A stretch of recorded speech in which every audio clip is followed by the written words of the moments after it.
김하인 평가사님 안녕하세요. 네, 안녕하세요. 저희가 유튜브 커뮤니티 탭을 통해서 김하인 평가사님한테 궁금한 것들에 대한 질문을 받았거든요. 오늘 그 답변 부탁드리겠습니다.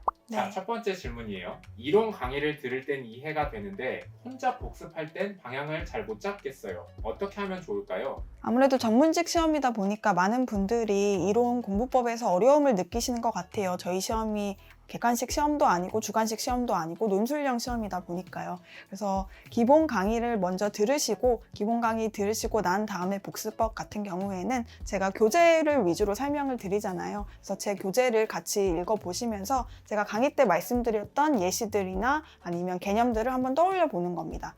일단 그 교재를 바탕으로 공부를 하고 나시고 그 다음에 줄글로 된 기본서를 한 번씩 읽어보시면서 아임 평가사님이 이런 의도로 이런 내용을 말씀해 주셨던 거구나 라고 연결하는 과정을 계속해서 반복해 나가시면 될 것 같아요.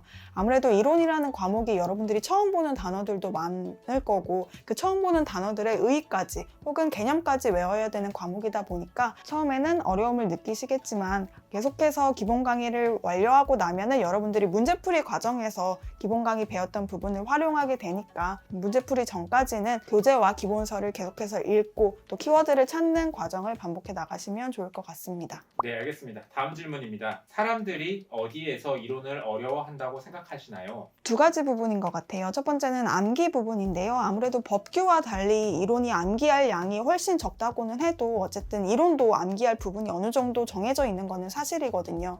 그런데 그런 암기 부분에 있어서 법규와 달리 이론은 나올 수 있는 부분이 무한정이라는 게 문제점인 것 같아요. 예를 들어 여러분들이 어제 신문기사에서 본 부동산 이슈가 문제로 나올 수도 있고 여러분이 평소에 생각하지 않았던 어쩌면 생소한 부분에 부동산 문제와 관련된 논점들이 나올 수 있기 때문에 현실적으로 그런 생소한 논점들을 다루기에는 여러분들이 너무 많은 내용을 암기할 수가 없잖아요. 그래서 어떠한 생소한 문제가 나와도 여러분들이 가지고 있는 지식을 가지고 활용해서 설명해 내야 한다는 부분이 이론에서 어려운 부분인 것 같습니다. 두 번째로는 이해와 관련된 부분인데요. 여러 가지 부동산 상황이 있고 그 상황에 따라서 전문가인, 감정평가사인 여러분이 이 현상에 대해 어떻게 생각하는지를 논리적으로 서술해 내는 게 중요하고 또 어려운 부분인 것 같습니다. 그런 문제 같은 경우에는 여러분들이 다양한 이론 문제나 아니면 부동산 현상들을 접해 보시면서 내가 이 현상에 대해 어떻게 생각을 하고 있는지 또 어떤 해결책을 제시해 줄 수 있는지 계속해서 끊임없이 생각해 내는 게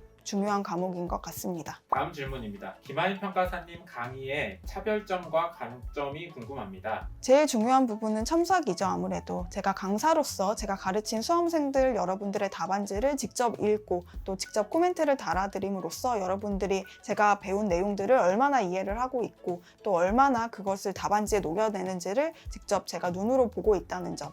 그래서 수험생 여러분 각각의 답안지에 대한 개선안이나 문제점을 찾아내서 어떻게 하면 더 좋은 답안지로 바꿔나갈 수 있는지를 알려드리는 게 저만의 중요한 차별점입니다. 두 번째로는 여러분들이 이론이라는 과목을 그냥 진짜로 이론적인 과목이 아니라 제가 현업에서 느꼈던 실무적인 부분이나 아니면은 부동산 이슈와 관련된 부분들을 여러분들한테 잘 알려줄 수 있다는 점이 강점인 것 같아요. 그래서 부동산의 이론적인 개념을 추상적으로 받아들이지 않고 여러분들이 실제로 길 가다가 볼 수 있는 부동산도 어떻게 이론 문제에 접할 수 있는지, 접해서 문제가 나올 수 있는지를 알려드리는 게 저의 강점입니다. 다음 질문입니다. 이번에 1차 시험 보고 3개월 패키지만 들어도 이론 명가락 할 수 있을까요? 제가 저번 주에 전화 상담을 했는데 그분이 작년 시험이 좀 생소한 논점이 나왔음에도 불구하고 제 강의 3개월만 듣고 42점, 이론 42점을 받았다고 저한테 말을 했어요. 물론 그분은 실무 법규가 과락이 돼가지고 합격은 못했지만 어쨌든 그 3개월 동안 제 강의만 듣고 16쪽 페이지를 다 채워가지고 42점을 맞았다는 거는 저는 충분히 여러분들도 100분이라는 시간 안에 16페이지를 쓸 수 있는 실력으로 제가 만들어 드린다고 생각을 하고요. 그게 물론 과락을 맞을지 아니면 40점을 넘길지는 모르겠지만 어쨌든 여러분들이 100분이라는 한정적인 시간 안에 이론 시험을 볼 때 그 시간을 날리지 않고 소비하지 않고 충분히 집중해서 목차를 만들고 답안을 만들 수 있는 실력까지는 제가 만들어 드릴 수 있다고 확신합니다. 네, 다음 질문입니다. 실무나 법규는 어떤 과목인지 얼추 알겠는데 이론은 부동산 상식 관련 과목인 건가요? 상식이라고 하면은 여러분들이 일상생활에서 살면서 꼭 필요한 내용을 상식이라고 말하는 것 같은데요. 사실 이론이란 과목은 부동산 상식과 관련된 내용은 아니에요. 우리 감정평가사가 부동산 전문가잖아요. 그래서 부동산과 관련해서 여러분들이 전문가로서 어떠한 현상이든 어떠한 사회적인 문제이든 말로 풀어낼 수 있고 또 글로 설명할 수 있는지를 테스트하는 능력을 이론 시험에서 본다고 생각하시면 되겠습니다. 다음 질문입니다.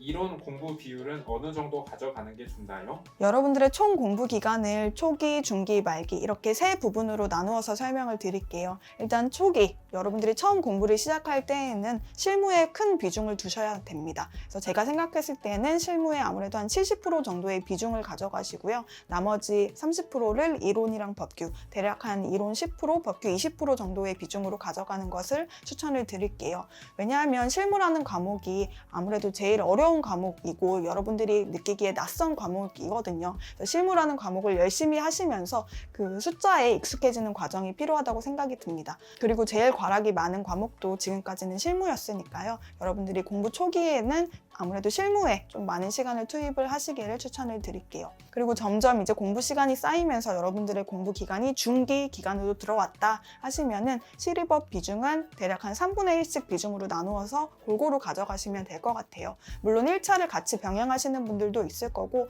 아니신 분들도 있겠지만 대략적으로 실입업 비중을 유사하게 가져가면서 어느 정도 중기 기간에 가서는 이론 법규의 암기 비중을 조금씩 늘려가는 것을 목표로 공부를 해주시면 좋겠습니다. 마지막으로 말기에 접어들게 되면은 대부분은 1차 공부가 완료되어 있는 상황일 거예요. 그래서 그때 이후로는 실무 비중을 거의 한 10%에서 20% 정도의 비중으로 줄이고요. 나머지 80%의 여러분들의 시간을 이론이랑 법규 과목에 투입을 하셔야 됩니다. 그래서 제가 생각했을 때는 실무 한 20%, 이론 한 40%, 법규 한 40% 정도의 비중으로 점점 말기로 갈수록 휘발성이 강한 법규와 이론의 과목을 비중을 크게 하시면서 공부를 해 나가시면 될 것 같습니다. 다음 질문입니다. 이론은 암기와 이해의 비중이 얼마나 되나요? 법규 과목에 비해서는 절대적으로 암기량이 적기는 해요. 하지만 이론이란 과목도 어느 정도 암기가 된 상태에서 여러분들이 글 쓰는 부분도 분명히 있거든요. 그래서 이론이라는 과목을 총 두 가지 파트로 나눠보자면 총론과 강론으로 나눌 수가 있는데요. 총론이라는 과목은 물론 암기가 수반되긴 하지만 대부분 암기 플러스 이해의 한 80% 정도의 비중으로 형성이 되어 있다고 생각을 하시면 될 것 같아요. 반면에 총론 말고 강론이라는 부분이 있는데 그 부분에서는 각각 개별 물건들의 평가 방법에 대한 설명이 많기 때문에 거의 한 90% 이상을 암기의 비중으로 가져간다고 생각하시면 되겠습니다. 그래서 총론과 강론으로 두 부분으로 나누어져 있지만 암기 부분이 강론이 제일 많기 때문에 여러분들이 암기는 강론 부분에서 충분히 필수적으로 해 나가야 될 파트라고 생각이 듭니다. 다음 질문입니다. 글을 잘 못 쓰는 편인데 괄호 열고 뭐뭐 했다, 뭐뭐 한다 이렇게 짧게 쓰신다고 합니다. 평가사님 첨삭만으로도 개선할 수 있을까요? 처음부터 글을 잘 쓰는 사람은 없어요. 근데 지금 질문 주신 분 같은 경우에는 문장을 짧게 쓰신다고 하셨는데 오히려 문장을 짧게 쓰는 게 읽는 사람 입장에서는 좀 더 편하거든요. 그래서 제가 실제로 그 글을 읽어봐야 어느 조언을 드릴 수 있을 것 같긴 한데 글을 짧게 쓰는 게 문제가 된다 그런 건 절대 아니고요. 저한테 계속 첨삭을 받으면서 고쳐 나가시면은 충분히 좋아질 수 있는 답안이 되기 때문에 걱정은 안 하셔도 됩니다. 그리고 처음부터 글을 잘 쓰는 사람은 없어요. 처음에는 좀 장난스러워 보이고 초딩이 쓴 것 같이 좀 나한테는 부족한 글 같아 보여도 점점 다듬어 나가면은 좋은 글로 발전할 수 있기 때문에 처음부터 뭐 겁을 먹는다거나 글을 쓰지 않는다거나 하시는 거는 지양하시면 되겠습니다. 다음 질문입니다. 글을 잘 못 쓰는 사람인데 어떻게 해야 할까요? 대부분의 분들이 글을 잘 못 쓴다고 생각을 하세요. 근데 그게 잘못된 게 절대 아니고요. 뭐 내가 공대라서 글을 못 쓴다 아니면은 수학과를 나와서 글을 못 쓴다 하시는 분이 많은데 그건 절대 걱정할 게 아닙니다. 오히려 나중에는 공대 나오신 분들이 더 글을 잘 쓰기도 해요. 그렇기 때문에 처음에는 제가 어떻게 글을 쓰는지 알려드리고 어떻게 뭐 답안지를 작성하면 되는지 뭐 예시 답안도 보여드리고 제가 어떻게 고쳐라 라는 것도 말씀을 드리기 때문에 점점 발전해 나가면 되는 부분입니다. 그리고 우리가 계속해서 글을 지어서 하는 게 아니라 여러분들이 암기를 하고 그 암기한 것을 써내는 부분도 분명히 있기 때문에 어느 정도의 암기가 수반이 되면은 글쓰기 실력도 자연스럽게 올라갈 거라고 생각하시면 되겠습니다. 다음 질문입니다. 김하연 평가사님 강의를 들을 때 다른 평가사님 기본서를 부교재로 보신다는 분이 있는데 아인 평가사님의 교재만으로는 어려울까요? 제 교재는 서브적인 느낌이 강해요. 그래서 보시면 아시겠지만 그래프랑 표가 많이 들어가 있습니다. 그리고 각각의 단어들도 문장으로 끝나는 게 아니라 단어로 끝나는 느낌이 강해요. 그래서 많은 분들이 보시기에 그런 키워드를 쉽게 볼 수 있다는 장점은 있지만 문장으로 되어 있는 부분이 한정적이다 보니까 저는 다른 기본서를 활용을 해가지고 보충 교재로 활용을 하고 있고요. 아무래도 여러분들이 복습하실 때, 강의를 듣고 복습하실 때 다른 기본서로 그 내용들을 채워주신다면 여러분들의 이론 실력이 더 훨씬 잘 늘 거라고 생각이 듭니다. 네, 평가사님 오늘 질문에 답변해 주셔서 감사합니다. 마지막으로 해주실 말이 있을까요? 네, 여러분들의 질문을 읽으면서 이런 것들도 궁금해할 수 있겠구나 라는 걸 느껴서 제가 강의 시간에 충분히 이런 것들에 대해 설명을 해드려야겠다라고 생각이 들었고요. 앞으로도 공부하시면서 질문 사항이나 문의 사항 있으시면 편하게 상담 요청해 주시면 답변을 해드리도록 하겠습니다. 감사합니다.